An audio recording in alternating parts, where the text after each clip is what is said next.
शासनाला हे सांगायचं आहे, कोणताही पक्ष असो तो सत्तेत गेल्यावर त्यांनी सर्वांनी एकत्रित बसावं आणि माय बाप शेतकऱ्यासाठी एकदा पूर्णतः आपलं नियोजन आखावं. मग तो कांदा उत्पादक असावा, तो कपाशीचा उत्पादक असो, तो ऊसाचा उत्पादक असो, त्या प्रत्येक शेतकऱ्याला त्याला आनंदानं जगता यावं असं नियोजन करण्याची कोणतीही अक्कल भारतीय राजकारण्याला राहिली नाही का, असा प्रश्न इथे पडतोय.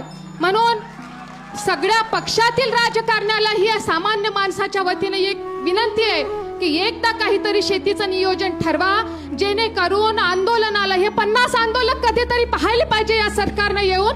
अरे हा बच्चू कडू 5व्यांदा अन्नत्याग आंदोलन करतोय, त्याला काय सोडावर देण्यासाठी त्याच्या मायनं जन्माला घातलं काय हे आपण पाहिलं पाहिजे. जो कोणी आंदोलन सामान्य माणसासाठी या जनतेत करणार आहे त्याचा पीड तुटतो, त्याचा कार्यकर्ता मरतो, त्याचं कुटुंब सुद्धा मरतं.